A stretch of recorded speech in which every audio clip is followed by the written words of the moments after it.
They removed me from my own project on a Tuesday morning. No warning. No meeting. No explanation beyond a 2-line email from a man who had never touched a spreadsheet in his life. The subject line read, Project Helios, Team Restructure. The body said my services were no longer required on the account. That was it. 12 words to erase 3 years of work.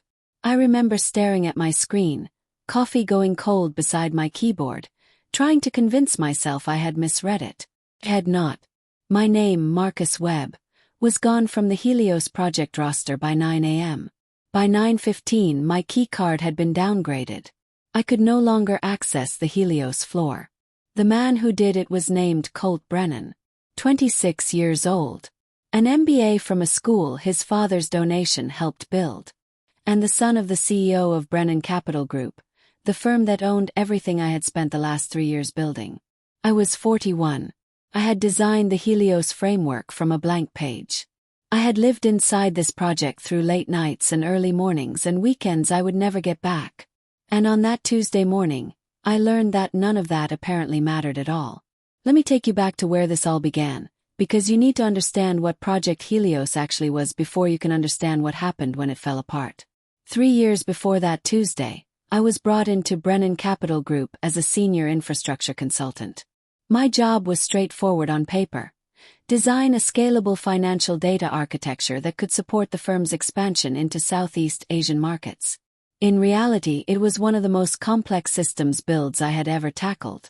The project had failed twice before I arrived. 2 other teams had tried and walked away.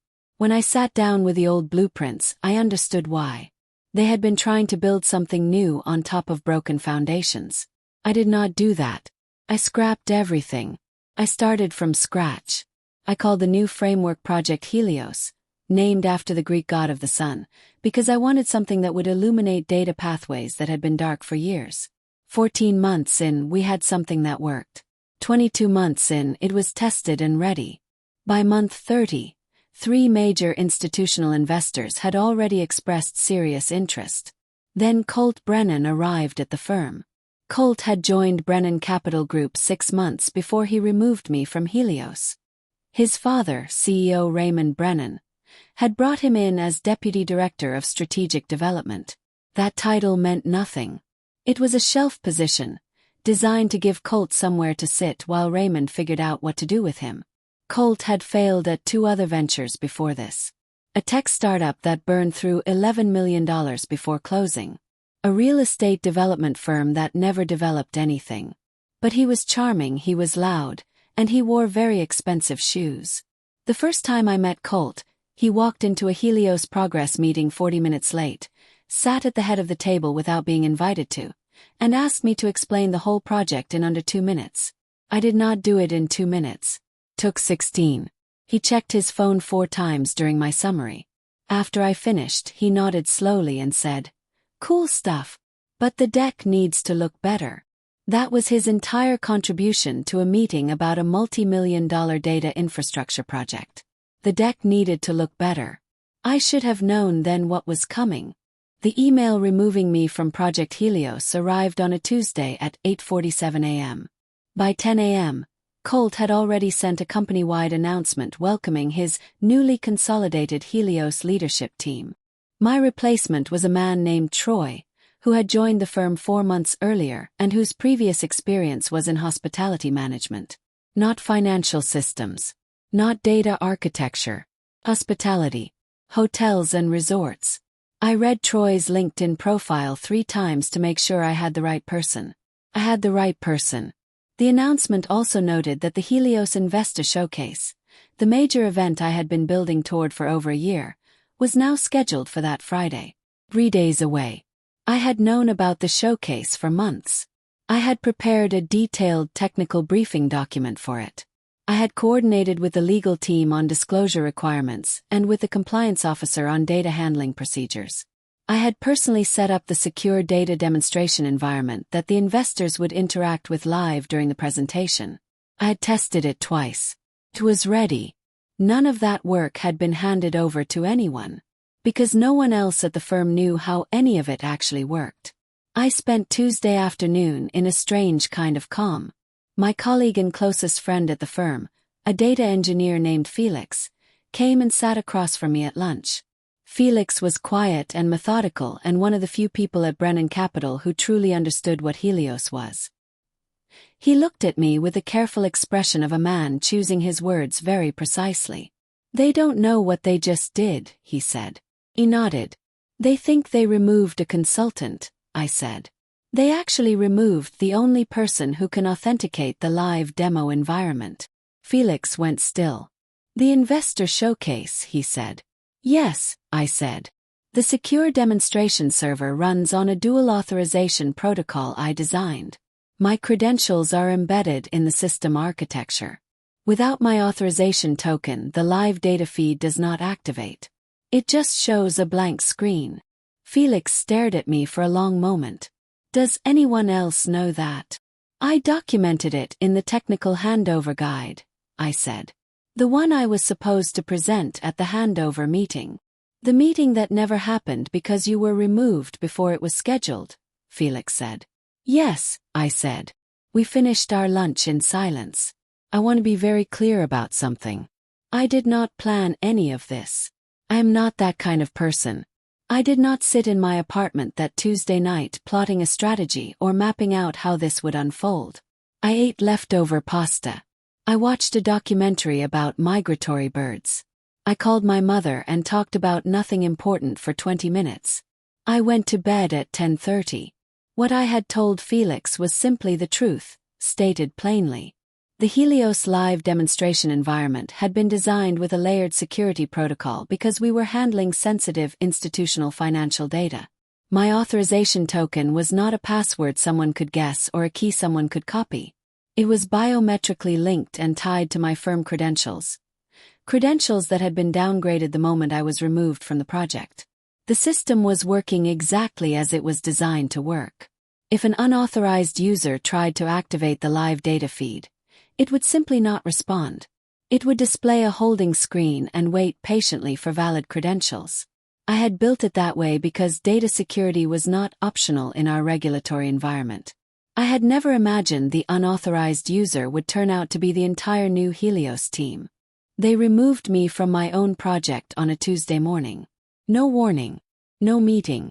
No explanation beyond a 2-line email from a man who had never touched a spreadsheet in his life.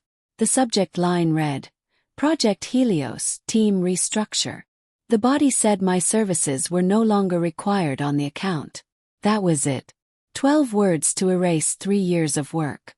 I remember staring at my screen, coffee going cold beside my keyboard, trying to convince myself I had misread it. I had not. My name, Marcus Webb, was gone from the Helios project roster by 9 a.m. By 9:15, my keycard had been downgraded. I could no longer access the Helios floor. The man who did it was named Colt Brennan, 26 years old. An MBA from a school his father's donation helped build. And the son of the CEO of Brennan Capital Group, the firm that owned everything I had spent the last 3 years building. I was 41. I had designed the Helios framework from a blank page. I had lived inside this project through late nights and early mornings and weekends I would never get back. And on that Tuesday morning, I learned that none of that apparently mattered at all.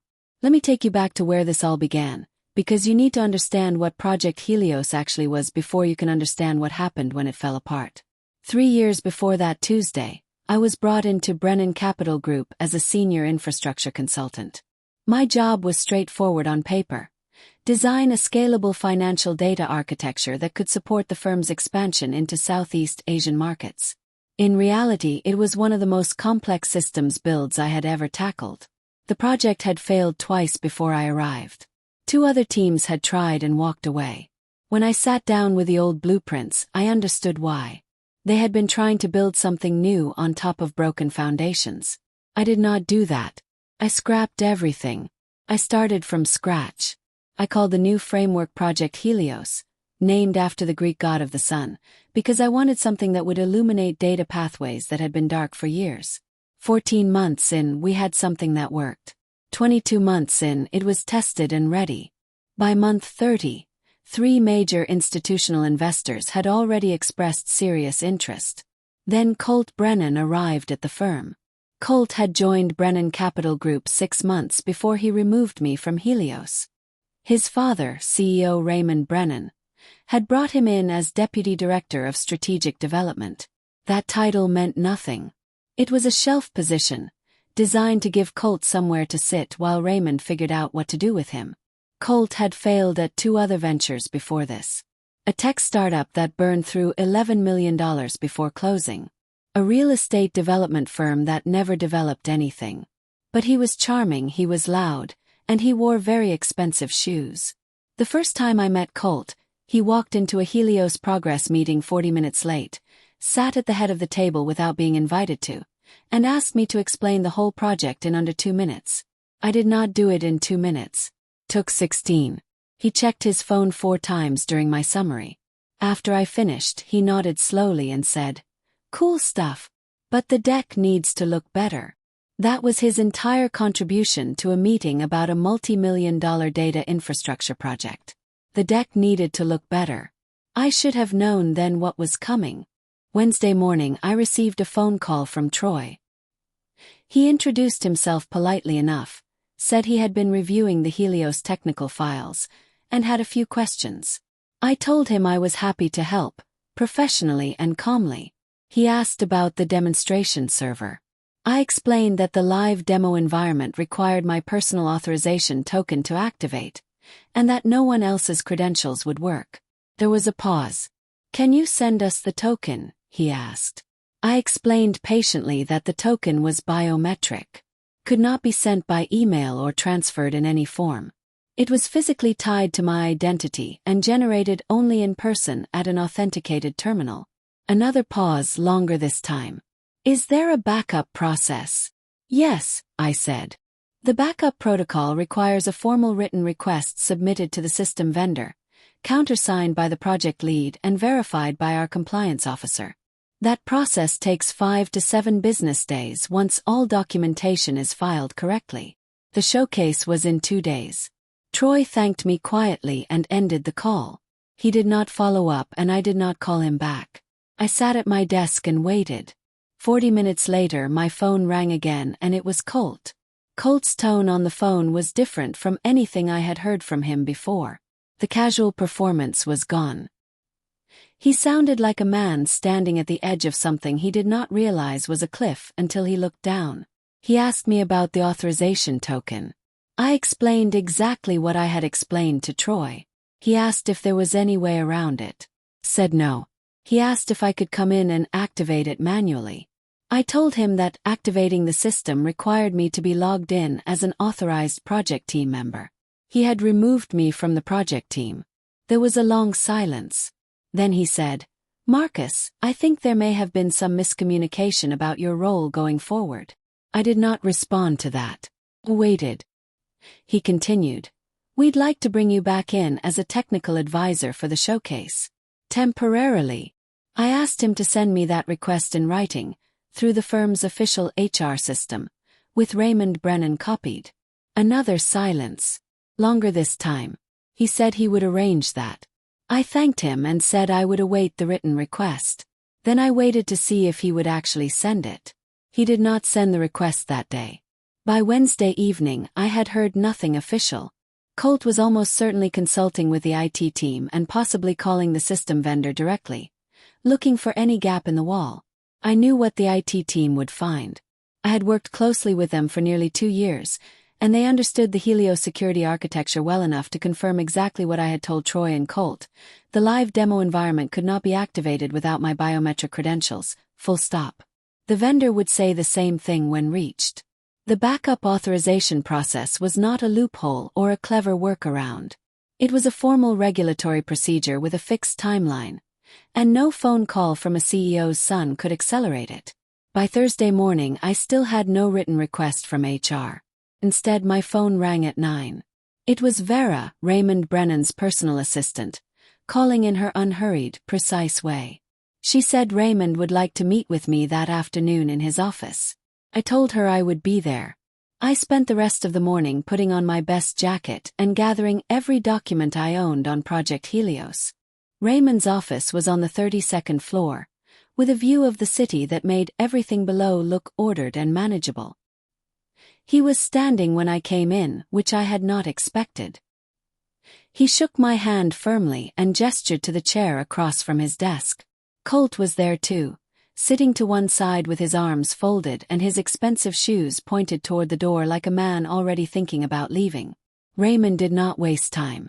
He told me the firm was in a difficult position. The investor showcase was the next morning. Major institutional investors were flying in from 3 different cities. The Helios demonstration was the centerpiece of the entire event, the moment everything had been building toward. Without a functioning live demo, the showcase lost the majority of its credibility and commercial value. I nodded calmly. I had been aware of all of that for months. Raymond asked me directly if I was willing to return to the project in a technical capacity and activate the demonstration environment. I told him I was absolutely willing.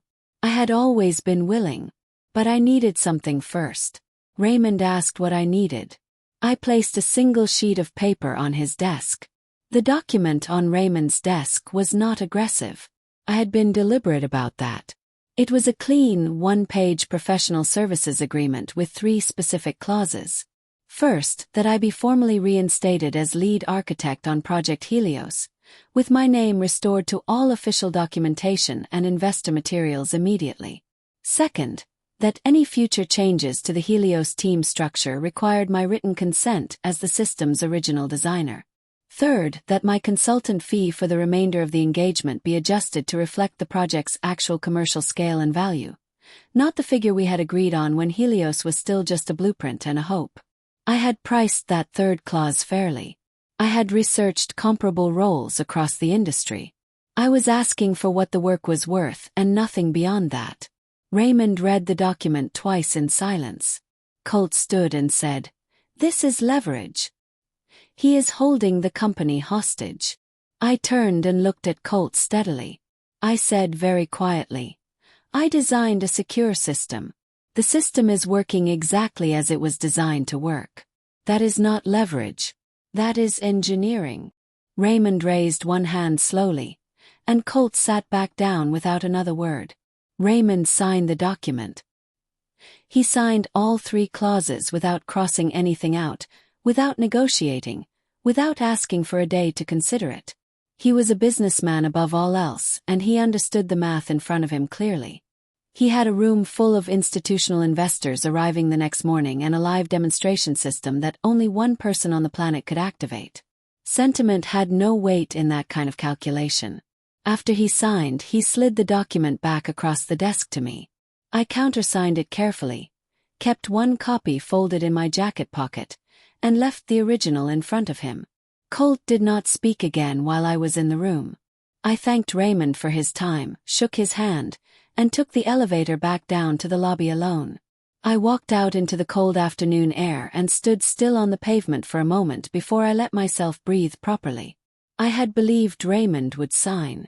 But belief and certainty are different things, and it was only now that the tension in my chest released. My name was going back on Helios. I went home, set my alarm for 5:30 and slept well. But the story was not finished. Because on Thursday evening, 3 hours after I left Raymond's office, something happened that none of us had planned for or seen coming. One of the institutional investors, a firm called ArcLight Partners based in Singapore, had done thorough independent due diligence on Project Helios before committing to the showcase. Not the presentation deck with its gradients and animations. The actual underlying system architecture. They had retained an experienced independent technical reviewer to examine the documentation carefully. That reviewer spent 2 full days working through the Helios files. And my name was on everything. Every version file, time-stamped and dated. Every design document. Every system specification and testing report going back 30 months. The reviewer sent a detailed memo to ArcLight's lead partner, noting a clear discrepancy between who had been presenting the project publicly and who had demonstrably built it. That partner then sent a direct email to Brennan Capital Group's investor relations office stating one thing. Before ArcLight confirmed their attendance, they wanted written confirmation that Marcus Webb would be present at the showcase. Not Colt. Not Troy. me by name. That email arrived at 6:14 p.m. Thursday. Vera forwarded it to Raymond at 6:21. Friday arrived gray and cold. I got to the Brennan Capital offices at 7 a.m., 2 hours before the showcase was scheduled to begin. I signed in at security with my restored credentials. Raymond had arranged that the night before, and took the elevator to the Helios floor. The space had been transformed. Catering tables lined one wall. The presentation screens had been set up in a semicircle. The room smelled like fresh coffee and new carpet. Felix was already there when I arrived, which did not surprise me. He nodded when he saw me, handed me a coffee, and pointed at the demonstration terminal without saying a word. I sat down, logged in with my credentials, and ran the activation sequence for the live data environment. Every node came online in sequence. The data feeds connected, authenticated, and populated within 4 minutes. The system ran its self-check and returned a clean status on every metric. I sat back and looked at the screens. 3 years of work, glowing blue and green in a cold room on a Friday morning. Felix put a hand on my shoulder briefly, then went back to his own station. Priya arrived at 7:40 and stopped in the doorway when she saw me. She smiled for the first time in weeks. The investors began arriving at 9 on Friday morning. 11 in total, representing 7 different institutional investment groups. ArcLight Partners sent 2 representatives, a man named Desmond Okafor and a woman named Faye, who had flown in overnight from Singapore. When Desmond walked into the room and saw me standing near the demonstration terminal, he crossed the floor directly toward me with his hand already extended. "Mr. Webb," he said. "Desmond Okafor. We specifically requested that you be present today." I shook his hand. "I know," I said. "I am glad to be here." He said their technical reviewer had described the Helios architecture as one of the most elegantly constructed systems he had examined at that scale, and that ArcLight wanted to hear about it directly from the person responsible for building it. Colt was standing approximately 10 feet away when that entire exchange took place. I did not look at him. I did not need to.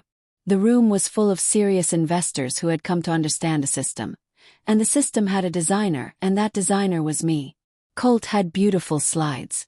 But these serious investors had not crossed time zones for slides. I led the technical presentation myself.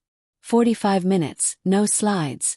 Just the live system running on the demonstration screens and me walking the investors through it in plain language. I explained what each component did and why it had been built that specific way. I explained the failure modes we had tested against during development and the redundancies built in to handle each one. I answered every question without notes, because the questions were about a system I had designed from the ground up and I did not need notes to explain my own thinking. Colt sat in the back row. He had prepared a 5-minute closing remarks segment that Raymond had approved the previous day. When that moment came, Colt stood and delivered it. He was polished and said the right words. But the investors had already made up their minds during my 45 minutes. And polished closing remarks from someone who could not answer a single technical follow-up did not change the room's energy. After the formal session ended, Desmond found me near the coffee station and said ArcLight was ready to move to term sheets. He said it quietly, just to me. It was the best sentence I had heard in 3 years. The showcase ended at noon. By 2 in the afternoon, 3 investor groups had submitted letters of intent. ArcLight was among them. Combined, the 3 letters represented a potential capital commitment of over $60 million tied to the Helios platform. Raymond Brennan came and found me in the corridor outside the event space. He was not with Colt. He was alone, and he looked like a man who had just watched something correct itself without his intervention. He shook my hand again. This time the handshake was different from all the others. There was something in it that felt like acknowledgement, or maybe something closer to an apology, though he never used that word. He said, "The firm owes you a proper seat at this table, Marcus." I told him the signed agreement from the previous day was a good start. He nodded slowly. He asked if I would be willing to stay on through the full Helios rollout. I told him I had always been willing to stay on through the full rollout. That had never been in question. He nodded again, And for the first time since I had met him, Raymond Brennan looked something other than certain. He looked, briefly, like a father who understood he had made an expensive mistake. In the weeks following the showcase, the structure around Helios changed quietly but completely. Troy transitioned off the project without announcement within 10 days, returning to work better matched to his actual background. Priya was formally elevated to Senior Project Coordinator, with a title and compensation finally aligned with what she had always been doing. Felix joined as my Senior Technical Partner, a role I had been pushing for since the beginning of the project and which he had earned many times over. Colt remained at the firm. He still had the office and the shoes. But his involvement in Helios was reduced to a monthly summary meeting and a one-page status document. He stopped appearing uninvited at the head of tables.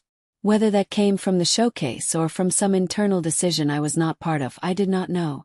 What mattered was that the work could now move forward properly, led by people who understood it, without performance getting in the way of progress. That had always been the only thing I wanted. Not credit, not recognition from people who did not understand the system. Just the freedom to let the work be what it was built to be. ArcLight Partners became our anchor investor. Their term sheet was clean and serious, with milestones tied directly to the technical performance benchmarks I had designed into the Helios framework from the beginning. Desmond and I spoke every 2 weeks. He was rigorous, direct, and had no patience for things that looked impressive without functioning well. We understood each other quickly and without much ceremony. Over the following 6 months, 5 more institutional investors joined the Helios platform. The total capital commitment reached $114 million. I keep that number in my head not because of what it means for my own career, but because of what it represents in full.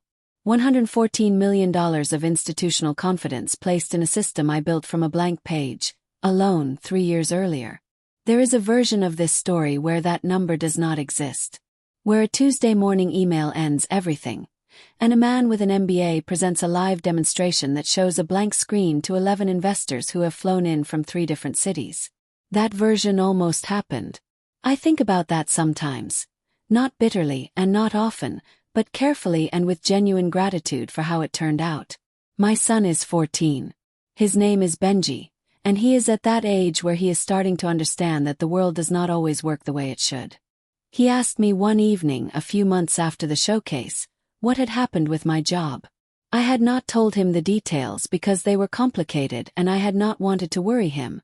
But he had heard pieces. He is 14 and perceptive and does not miss much. I told him the truth in broad strokes. I told him that someone had tried to take credit for something I built. I told him that the work itself had protected me in the end, because good work leaves evidence. He thought about that for a moment. Then he asked, "Were you scared when they kicked you off the project?" Told him yes. I was scared. Not of losing the job exactly, but of watching 3 years of careful work be mishandled by people who did not understand it. He nodded. "But you documented everything," he said. I looked at him. I had not told him that part. "Priya told me," he said, grinning. I laughed. "He is a good kid. He is going to be fine." People ask me sometimes what the lesson was. They want a clean summary, a single principle they can carry away. I understand that impulse. But the truth is that there were several lessons, and they do not all fit neatly on a single line. The first is this: document everything. Not out of paranoia. Out of professionalism. A record of your work is not a weapon. It is the trail that proves the work existed. The second is this: competence has a physical weight to it. It is present in the room whether you announce it or not. The investors did not know my name because I had campaigned for recognition. They knew my name because my name was on every version of a system that their reviewer had studied and respected. The third is this: calm is not the same as passive. I did not shout in Raymond's office. I did not threaten. I placed one sheet of paper on a desk and waited. Calmness in a serious moment is not weakness. It is the clearest signal you can send that you know exactly where you stand. These are not lessons that require a crisis to learn. But a crisis makes them very clear. 2 years have passed since that Tuesday morning email. Project Helios is now live across 4 Southeast Asian markets. The platform processes over $2 billion in institutional transaction data every quarter. My name is on the system architecture documentation in every version, past and present. It will be there long after I am gone, attached to the framework the way an architect's name stays attached to a building. Brennan Capital Group gave me a proper contract this time with my title, Lead Systems Architect, printed clearly on the first page. Raymond signed it without hesitation. I have not spoken to Colt privately since the day I placed that sheet of paper on his father's desk. I do not hold anything against him. He was young and handed something he had not earned and was not equipped to carry. That is a hard position to be in. Harder than people think. The real lesson, the one I keep coming back to, is simpler than any of the others. The investors called my name the next morning because the work had already been speaking for years. You cannot silence something that has been saying the right things for that long. All you can do is wait for the room to go quiet enough to hear it.